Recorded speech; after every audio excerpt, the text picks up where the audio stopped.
PhD, and you're listening to The Tide Pod. Well, hi, everybody. It's another episode of the Tide Pod, and today I'm joined by Laura Michelle, who is a disability advocate, and she has been living with an SCI for years from cheerleading accident when she was younger, and yeah, definitely relate to a lot of the things you're dealing with as far as like adaptive technology and a lot of the challenges with that. So it's great to have you, and I'm excited to learn a little bit more about what you've been up to and share some stories maybe in common. Absolutely. Thanks so much for having me. Yeah, definitely. So the first thing I have to ask actually is I saw a video of you with Jelly Roll on your Instagram feeds, and I had to ask you about that a little bit because I was watching American Idol the other night and saw him on there. So I was like, hey, that's interesting. Yes, Jelly Roll is the man. I think he just is so inspiring to so many people, and he encourages, and he just really is a person that knows that our lives have its ups and downs, and we can get through it all if we put our minds to it. And I'm really was so grateful that I was able to meet him. He was just such an incredible guy, so kind, so nice, and like lost my marbles. It was Jelly Roll. Yeah, I know. I can imagine. And it's interesting too. You see like obviously the fame and everything that they have, but also, when you get to meet them, they're humans too, right? Like there's still that element of them when you're in person getting to visit. Absolutely. Yeah, he's just very down to earth. And so that was like uh, one of the most amazing moments. So I was Yeah. really excited to meet him. Yeah, definitely. I relate a little bit to that too. I got to meet Carrie Underwood way back when she was kind of just starting out, and I was like, wow, this is really cool. But then you're like, well, they're also a person, and they have like all these other things that we deal with too, emotional wise. So I don't know, it's kind of fun to meet people like that for Absolutely. sure. Yeah. But no, I'd like to visit with you just a little bit about your kind of the main events that have kind of happened in your life. I know in the past I've thought about like these transition points, right? Where like there's big sweeping changes you have to adapt, and it's kind of like just go with it and figure it out. But if you want to just talk a little bit about your journey with SCI, and yeah, then we can go from there. Yep. So just start off like with how I kind of broke my neck and everything, my accident. So as I like to say, the year was 2003. It was May 13th, a beautiful day, sunny, 75. I was in the eighth grade. I had gone to school all day. I was coming home. I was getting ready for cheerleading tryouts with my sister. I'd been a cheerleader since I was in the third grade, and I had been taking tumbling classes for about 6, 8 months, maybe 9 months at that time. Just because I knew that tumbling was required and it was something that I really needed to, be able to do. I was driving with my sister. I ate a little dinner. We went to tryouts. I was learning the routines, and then it was like, all right, the tumbling portion's coming in. So I thought I was going to go big or go home, and Right. I went big and broke my neck, and I did not go home for 7 months. Yeah. I instantly stopped breathing. I just remember laying there after I did something called a back talk, which is like a flip without your hands. So I was trying to do a flip in the air, and I landed right on my head, and uh, I instantly stopped breathing and just was laying there. I, Yeah. I mean, I feel really lucky to not have, any brain damage or just to be here because I was not given CPR, and so I didn't breathe for about 7 or 8 minutes. And so during that time, it was just very. I think when this happens, I was very confused. I thought like maybe Yeah. I knocked the wind out of me. I was like I wasn't sure what was going Kind on. of like disorienting or something a little bit, maybe too. Like, yeah. Totally disorienting. So I broke my neck Tuesday. Between Tuesday and Saturday, my heart stopped 7 times. And Mm. eventually on Saturday, they're like, we have to perform the surgery now. And they were like, it's a 50-50 chance whether she'll make it through or not. And so I feel really just lucky to be here. And, they took part of my hip out and put it in my neck. And I always say that kind of makes me a butthead. So, yeah, Nice. So yeah, it was like a ligament or muscle or something they used to put in there. they used the bone Oh, from the my bone. hip. Oh, wow. They took the Okay. bone out of my hip and put it into my neck. Interesting. Yep. And so I had the trach, the halo, the So all that was installed basically that week. that in one day. Oh, wow. Okay. Yep. And so that was the surgery. They weren't sure I was gonna just because of how touch and go it was with everything that I had going on. So Yeah. yep, feel Well, very what lucky. was it like coming to, like realizing kind of what all was going on? That had to be some level of shock, I would imagine, too. Yes. Well, yeah, I mean, all of us spinal cord injuries, we know that it's a shock of a lifetime is that Yeah. it's like you're waking up and I kind of didn't understand, but I knew something was serious and they're like, you will be paralyzed on a ventilator and won't be Yeah. able to move for the rest of your life.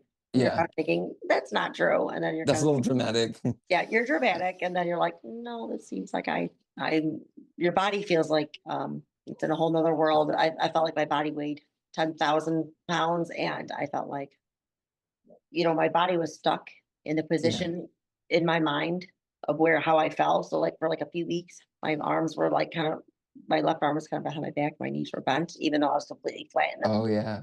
my brain got like stuck in the position I fell in. Well, that like the wiring, I guess, has to have a huge impact on that probably, and just the communication, I would think too, between the rest of your body with your brain and everything. So that, wow, I just can't even imagine like the sort of reprogramming in a way that you'd have to do, with everything over time. Um, yeah, what?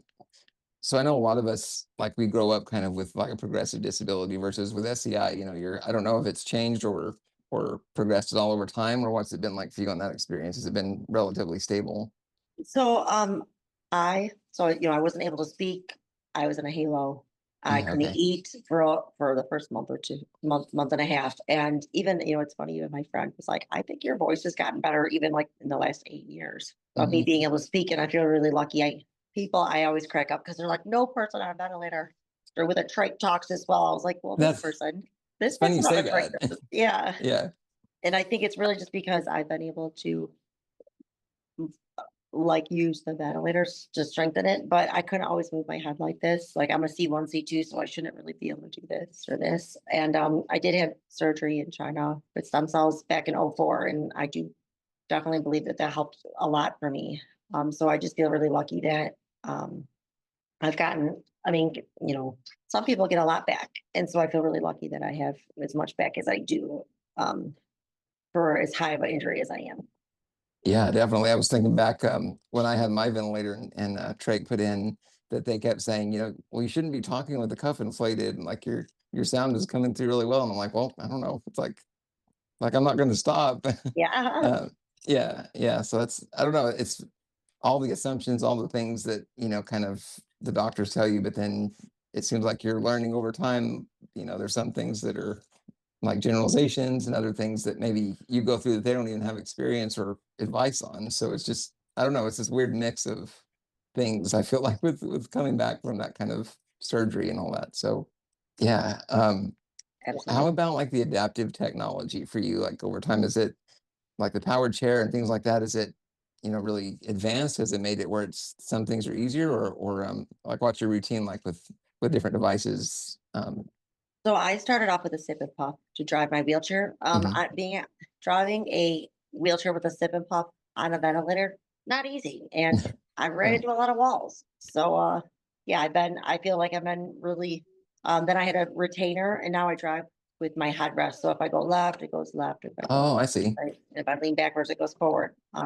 But for me, it's one of those situations that it's like all we can do. And so Yeah. like I learned a lot of technology quickly because I had to and because like I was going to school, I went back to high school 3 weeks after I got out of the hospital. I went to Three college. weeks. Wow, that was fast. Yes, I was in the hospital for 7 months. So I broke my neck May 13th. I got home December 9th and my mom's like, giddy up, girlfriend. You start school in January. And so Yeah. it was like a snowstorm in the middle of Michigan here, and I'm going back to school. And Wow. I graduated high school on time, and I graduated high school on time, and I went to college. I got my Start college. master's. I Yeah. work and I do things, and I think people assume that just because you're disabled that you're not capable, and that's just Right. so far from the truth. Our brains work great. It's just our bodies don't. Yeah. Yeah. I noticed that you have the saying "move your mind." I really liked that because like with me, I have muscular dystrophy, and it's been progressive over the years. So gradually, you lose all the physical aspects, but your mind is still very much as active, if not more. It seems like as you go. So it's like Yeah. adjusting that mindset, is tricky. And I was just wondering for you, like during that time you were in recovery, what was the mental process like for you? Like, when did you feel like, well, I'm just going to keep going and learn and just move on, or was it kind of just a reactionary, instinctual thing, maybe? I think that the first little bit, it's such a shock that you wake up and you're in delusion. You're like in Delulu land of like, you're not sure. I mean, I thought I would wake up and I'd be like, this is a horrible nightmare. I'm going to wake Yeah. up and it's going to be May 13th again. And I'm Yeah.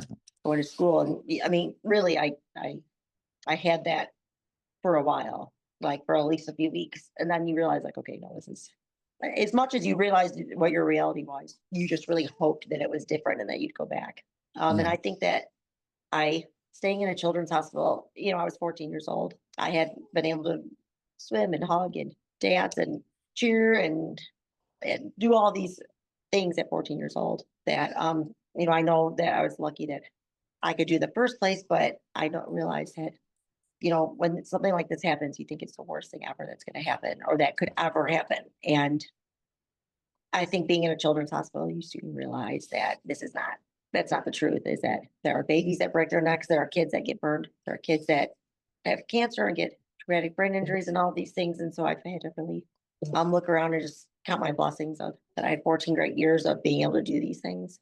And that Yeah. That's, although my life looked different, you can move forward in the most beautiful ways, even when you can't move. Life is very different than what I ever imagined. And yet 22 years later, I feel very lucky that I've lived the life I have and it's been as great as it has.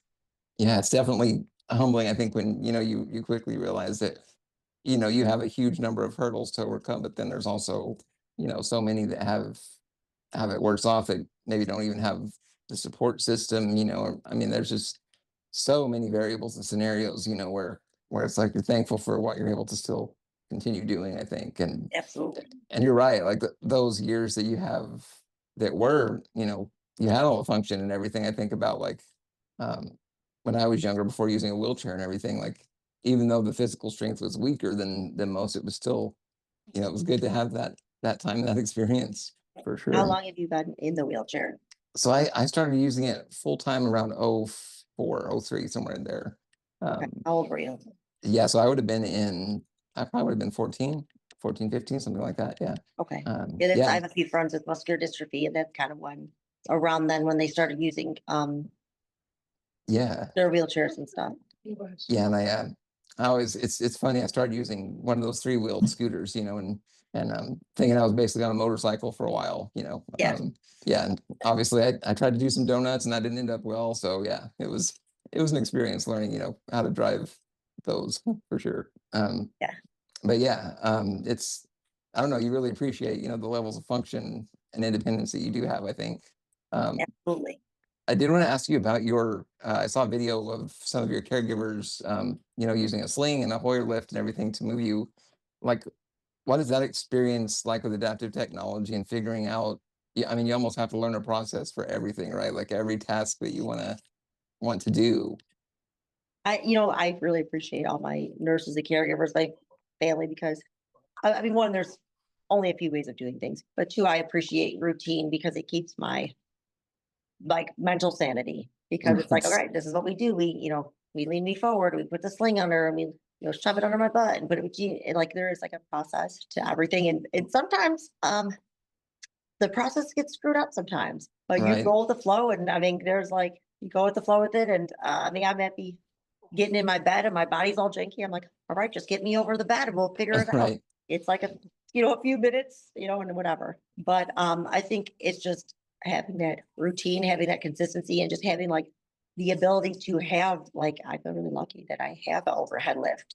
I mean, Yeah. I use a Hoyer lift when I go on vacation, but when I At go on home, it's a vacation, it power. just, yes, Yeah. Yeah. much better. Having the overhead lift and the Hoyer lift. Wow. Yeah. I can imagine. Like I have these contractures, so I'm still trying to figure out how to even use a sling. I haven't been able to at this point. So I'm just like, that would be so nice to have that option to just like put a sling under and like swing over. But How do you get in and out of bed then? so currently my caregivers, we use a thin like bed sheet basically. Okay. So it's kind of like a makeshift sling in a way, but basically we just slide across, on the slick bed surface onto the wheelchair, and that's pretty much how I've done it, for quite a while now, actually. Okay. Wow. Yeah, yeah, it's weird. I thought during the recovery from my ICU stay, I thought that the Hoyer lift would end up being the best way to go. But the more we tried it, it was like I couldn't find a sling that would work with the leg pain and everything that I was having. So yeah, Yeah. yeah, it's strange. You have to, it's assumed that there's these tools and systems that work, but then it's just not. You try it out and it doesn't work, and you have to kind of pivot and figure something else out. Absolutely. Well, because like I've tried to order different slings. I've had this sling for 22 years that I'm using. Like we Yeah. had it like people fix it. Like some of the handles will come off because we can't find another sling that I really Right. like. That's exactly the same. That's another thing that's really, I think a lot of people don't realize, is you find that one tool that works so well, and it's like you'll use anything to keep it functioning. Like I had a wheelchair even I used for transfers that I ended up just covering in duct tape over and over again because it was the right height, and I was just comfortable with it. So it's interesting. Absolutely. Yeah. What's the best thing that you found that does work now? Like what are some of the like main features? So one thing I'm really grateful for is my mouse stick. Oh yeah. I've only had this for the last probably six or so years. Yeah. I didn't always have that, so I saw someone on the internet using it. There was a quadriplegic. I was like, I need that. And That then looks good. Yeah. a friend of mine, my brother-in-law, helped me get like a stand for my phone that it can move out and move up. And then a friend of mine, him and I like, he's like, how can I help, with this? And he developed this something to put the stick in a stick holder. And Yeah. he did it with 3D printing, which is really cool. Yeah. That's really cool. So that I use a quad joystick to use my laptop. So it's a Yeah. dip and puff. And that's my mouse. Because I go live sometimes on TikTok and people are like, what Oh, are yeah. these things? And then I'm Yeah. like, oh, this is how I use it. They're like, stop vaping. I'm like, I'm not vaping. Oh, It's jeez. a Wow. mouse. Okay, people, calm down. I'm like, Nice. yeah, You're like live vaping happening right here. yeah, live vaping on a trach. Yeah. Yeah, Wow. That sounds very, very safe. exactly. Oh So man.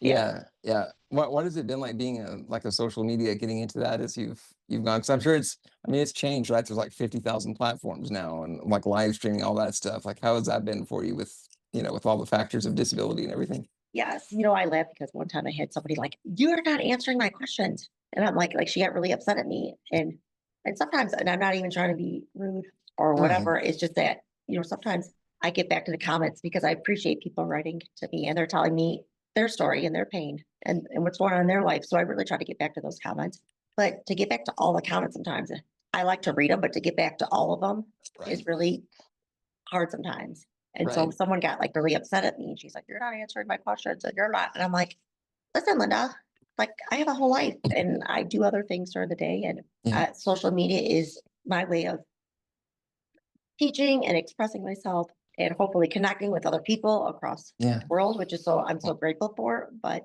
I'm also just like one human. And I if people saw the way we have to do things, they'd be like, okay, sorry. Like Right. it's not like I'm just like fluffing off and it's like I use a mouse stick to type and like to make videos and do all these things. It's a lot of work. And typing is not a fast, easy thing when you're doing it with, I mean, A mouse stick. yeah, like I use the digital keyboard, and I have like a mouse trackpad, and it just takes, even with autocorrect or like autofill, all that stuff, it's just like, Yes. I mean, it So, takes so long to write a sentence, right? yeah. Yeah, And I'm yeah, grateful for voice control, but that's still not true. perfect. No, it is not. It is No. far from perfect. Yes. Yeah, As you yeah. know, we're like, there's nothing close to what I'm saying. And No, then I know. sometimes it writes what I'm saying. And then I hit send and I'm like, what See, happened? that's even scary too, right? You're just like, oh man, I can't have that in the same room when I'm talking about certain things. Yeah, No, not at yeah, all. yeah. And it's weird. I did one of the iPad like AI generated voice, like where you speak in 200 words or whatever, and it makes a voice. But I'm just like, that still doesn't sound anything like me. So No, yeah, yeah.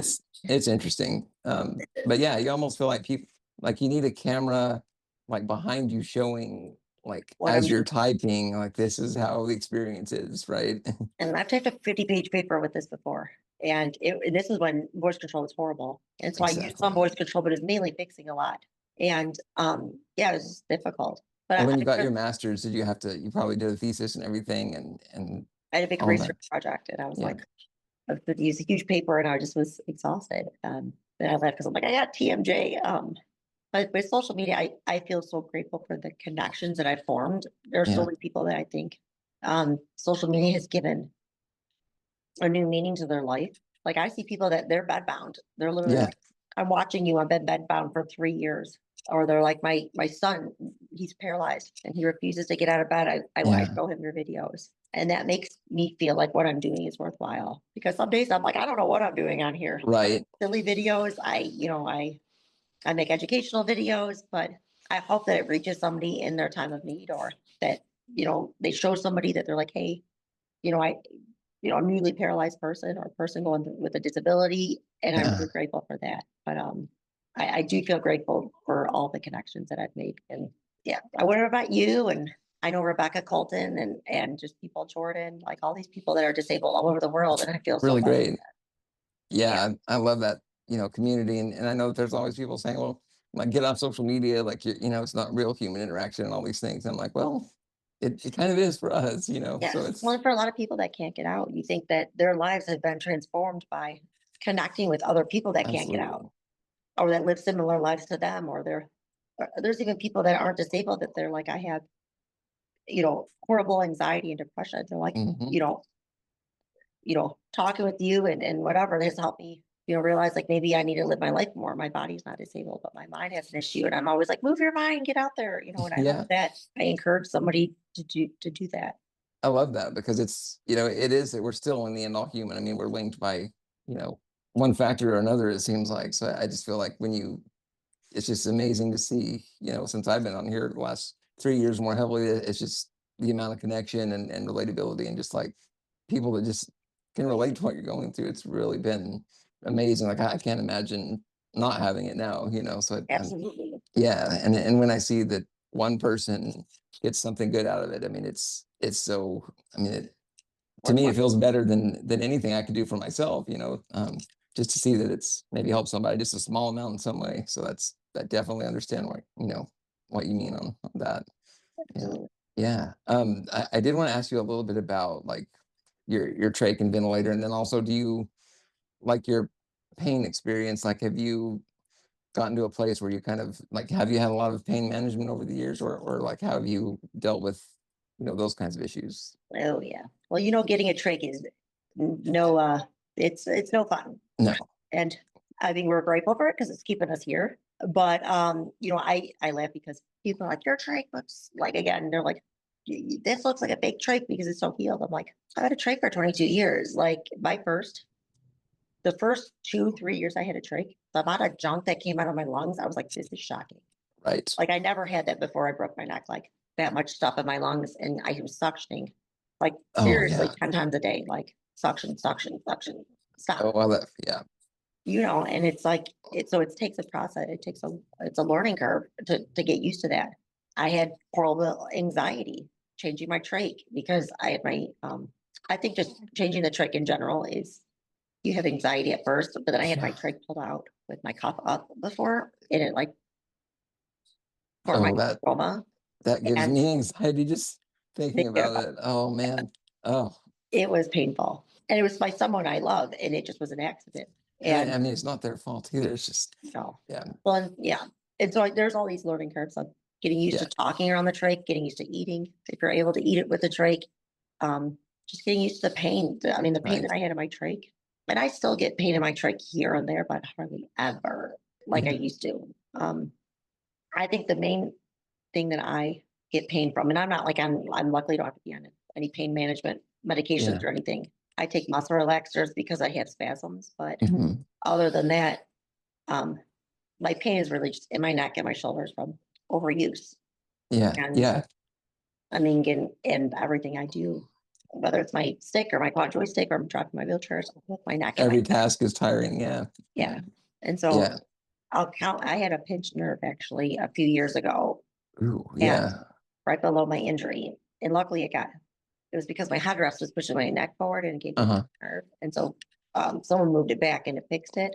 But my heart goes out to people that have pinched nerves like that, because I was like seriously for months before I got on gabapentin, like screaming and crying. And like I was on pain pills. I was like, and Yeah. luckily it all was resolved, but it was the worst pain I'd ever experienced in my entire life.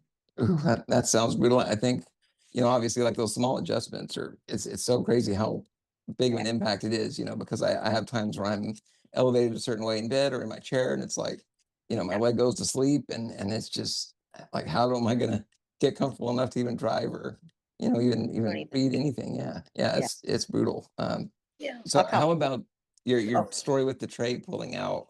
I was thinking, I think you had a video with your nieces or nephews or something, and I got to thinking, I have a 4-year-old nephew, and I'm always so paranoid about him, pulling on the joystick or grabbing the vent hose or anything like that. How has that been like navigating, with kind of people like learning to be around you, and it's okay to like you want to be like hugged or be close and have that contact, but also there's that safety part of it. yeah. Oh, trust me, we have to teach my niece and nephews not to push my vent buttons. We're like, Yeah. don't push those buttons, guys. I know they look cool. You'll I mean, literally and turn there's off her lungs, basically. yeah, yes. It's that whole situation. I laughed because I had just been videotaping them on the bed jumping around, and then I probably like flipped it around to like check my hair or something, and I was like, Mhm. you guys, and then my little nephew was 3, and he hopped up on my lap and was giving me a sip, and someone was like, between my spasm and that, it probably my vent came off, and my niece just came out and popped it back on, and I always have someone around me, an adult, Yeah.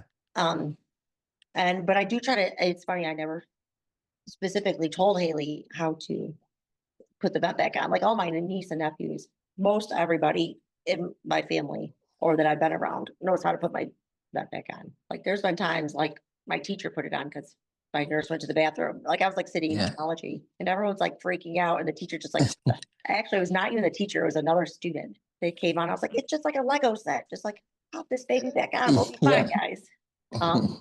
But I think there's a way of navigating it and saying like, these are things like, especially the little ones, like we can't touch that. Or like, especially I make sure that like I'm with somebody that could help them not be around my ventilator because I get it. It's an enticing button for a little kiddo. It's like, Right. "Boop," and then it's like makes all the noises.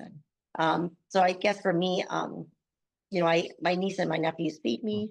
Like I feel Yeah. like even my nephew keeps me on a strict diet because he was like, no, you get one chip, Aunt Laura. Oh, wow. See, they're experts on Yeah. things. And Yeah. he's like, so these are my chips. I mean, in all fairness, I'm asking for his chips. So he's probably like, you get one. Yeah. But Yeah. Yeah. Mine's partial to the Pringles, and he'll share maybe 1 or 2, but yeah, you're on a quota. he's like, don't touch my Pringles. Exactly. Yeah. Get your own can. Once you pop, you can't stop. Yeah. Yeah. So I Exactly. do get that. And so, I think it's I go and speak to kids in schools about Mhm. people with disabilities and Mhm. why I can't breathe. And even adults are like, well, I don't understand why you can't breathe. Like, and I'm like, it's because of where I broke my neck and the reason for you is different, with your Yeah. disability and your Yeah. disease and stuff. And so I just feel like everybody's is a little bit different. I'm pretty open. And so I always am one of those people that I'm like, I'd rather just have you ask me instead of assuming or just like making up your own whatever. Right. Do Right. not accuse me of faking this. Okay. Yeah. Of course. Yeah. I truly Yeah. fake this.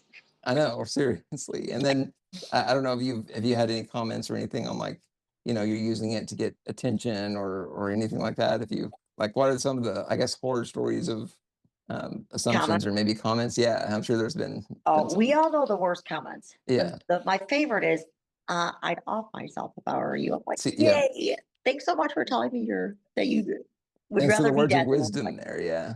yeah. Yeah. My thing is, and I'll be honest about this. I understand that people look at me and say, wow, that life is different. That life is a struggle. Wow, she can't breathe. Wow, she has to depend on other people. It's a lot for her. It's a lot for her family. It's a lot for, and the truth is, I understand that. But like for you to sit there and think that, okay, for you to sit there and think that my life's not worth something, I'm like, okay, that's taking a stretch. But then like you're going to type it out and then hit send. Like, come on now. Is there any voice in the back of your mind that says maybe I shouldn't do Do this? that. Yeah. Yeah. Yeah. Like really, come on. Or maybe just like get a thrill or something out of, telling people they should off themselves. Like, thanks for Well, that. yeah, and I think you always get people that want to stir the pot. But the truth is, Yeah. I don't take any of these too much to heart because I figure like you must be like a kind of miserable person if you don't see my worth. I'm not going to fight you for it. Right. Like I know Right. my worth. I know where uh, what I do in my life and how I feel very blessed that, you know, I live the life I do. And so if you can't see it, that's on you. And like, Right. maybe you got an issue and because I think everybody's life looks different. There's a lot of people's lives I wouldn't want to live and I never be like, hey, you know what? You should blah blah blah blah blah and not Right. hit send. Yeah. Yeah. But I mean, you get those, and you get people are like, you're faking this, or you're this, or that. Yeah. I can't put too much worry about it, because Right. that's their issue, really, not mine. Right. And I mean, it's definitely not the most common comment either. At least it doesn't seem like it. Seemed like there's a lot of empathy and a lot of kindness Oh, out there, but those negative ones just really stick out though sometimes. yes. And Yeah. I'll say this, 98% of what I get on social media and in real life, I Yeah. feel very lucky that people are very kind and very caring and very like, hey, can I help you? And they're very, Mhm. like you said, empathetic about my situation. So I can't take to heart the comments here and there that people want to say something about, because it's like, I'm grateful that I'm able to help somebody during a hard Right. time. Maybe I'm grateful that, I mean, I've helped other people learn how to use. My friend and I, people will contact me and like, hey, I want a mouse stick, right? Need a mouse stick holder. Like, can we get these? And we send them out. And Yeah. I just feel really grateful that we can help others. And so if one person wants to have a bad comment about it, I'll brush it off. Right. Right. I think that's important to not take it to heart, like you're Yeah. saying, for sure. Yeah. With your like outside caregivers and everything, like how has that experience been? Because I know I've talked to several people online and then myself reaching out and trying to find, outside care. That's a big challenge. And I'm just curious, like if you want to kind of share like how you found care and like what's the best way to find it or maybe to look for it if you don't have it. Yes. So I'll say the first few years was difficult getting people. And I think once you get a routine of people and just a schedule, it's so much nicer. And, we've had people that have come from the agency that we hired for nurses. And then it's been, I have nurses and caregivers. So, Mm. it's a mixture of both. And we have people that, been great family friends for forever, and they decided to go into caregiving. I'm like, oh my gosh, it's, just been such a blessing. And then, um, I actually put something on. We have like, for like your local city, they have like all things, blah, blah, blah. I like put a Yeah. picture of me and I put my story, and I was like, if you know any nurses or caregivers, just please let me know. And, I got a good amount of people that way too. And I was Yeah. grateful for that. And so just going through agency, for word of mouth and even social Yeah. media, just putting it out there. Has building a trust factor been a thing at any point? Because I'm sure some maybe you don't connect with as well, or maybe it's just not a good fit or something. Like how have you navigated that kind of situation?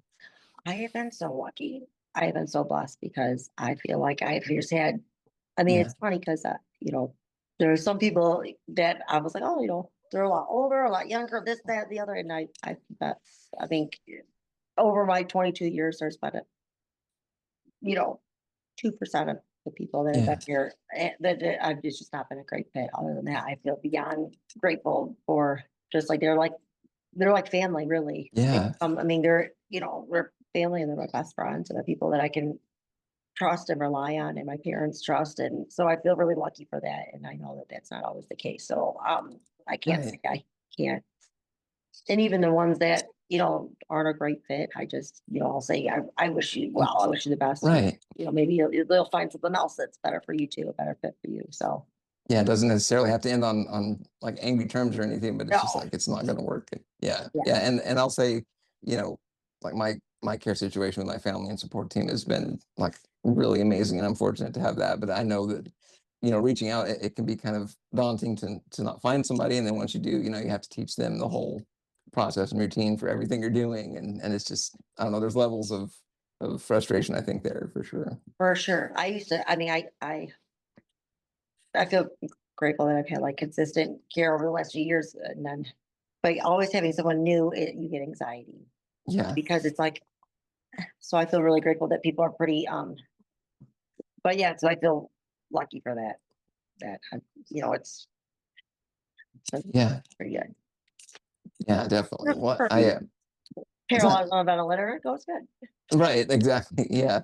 Yeah. I'm sure like that anxiety thing. Like, how is that to manage for you, the whole mental health side? Because I think a lot of people don't realize, the level or the toll that it takes, dealing with wheelchair SCI, all that.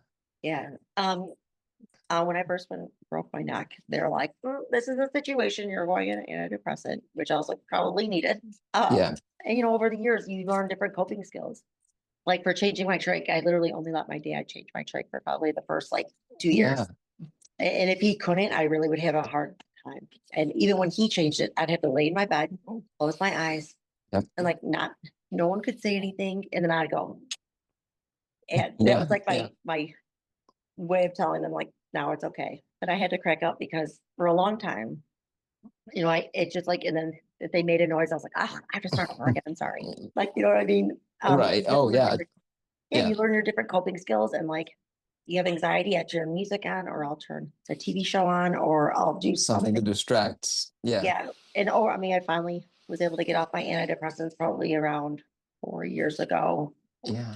And, and I was grateful that I could get to that point, but I've had to go back on antidepressants during certain times and I've come back off of it. So Yeah. it's depending on how you're feeling and what you're able to cope with at that time. Yeah. And I definitely feel that with the, the meds and stuff too, and trying to like think about what you really do need and what helps, and then can you go off of it, and like are there like cross interactions with, I mean, it's a whole, that's a whole nother level of anxiety there. Yeah. yes, Yeah. yeah. And so I do think that, if you need medication, consult your doctor. And if Right. you're like considering maybe coming off, consult your doctor, your friends, your family, lean on the people you do, whether if you don't have a personal faith, lean on those things too. And I do think that um having that support system of, your faith, your family, your friends, the people in Yeah. your life, even your medical support team, like I mean, I do think that all of these things combined can help you push through. Yeah, you can lean into those resources. Yeah. Absolutely. Yeah. Yeah. It's when you were mentioning the noise that you made with your dad doing the trach cleaning and stuff like that. When I was in ICU, and it was before I could talk again, I was doing like the tongue clicks, like all of those. Yeah. My Yeah. sister's like, hi, stop clicking at me. I have PTSD because like for the Yeah. longest time, like when I couldn't talk either, I go or Yeah. like I still, if Yeah. I can't talk well, I'll still click, or like it's a loudest noise I can make, Yeah. you know. Yeah. I don't know if you watched The Last of Us, but I know that those all the like zombie people or whatever, and that make like a clicking noise or something to communicate to. And I'm just like, like all those verbal noises and communications, like there's a lot to that. Absolutely. Yeah. Yeah. But yeah, that's really great that yeah, it's like, you've adjusted and adapted over time, and like you don't, like there's not a permanent, like I'm always going to be on this medication, or I'm always stuck with this way of doing things. You have to be like, you have to have a level of openness, it seems like, and adaptability always. And I think when you're disabled, I think it's just life in general. Yeah. You really have to have learn to be adapt to different situations and be adaptable to your scenario and your situations, because I do believe that we all have things that come up and happen in our lives, and like, and you really have to figure out how you're going to move through it and which way works best. Yeah. Yeah. Definitely. Definitely. Yeah, I definitely don't want to take too much of your time, and like I know our energy levels with everything Yeah, is I always know I there. got physical therapy today for the first time in a Yeah. while, so I'm going to go Oh ahead and wow, do nice. here. You. Yeah, well, it's been really nice to talk to you, Laura. And for anybody listening, is Instagram the best way to kind of reach out and connect, or are Yep. there other platforms? I have TikTok, Instagram, and Facebook are my three that I use, and I'm dabbling in my YouTube. So Yeah, yeah. So yeah, I'll do, one of those things.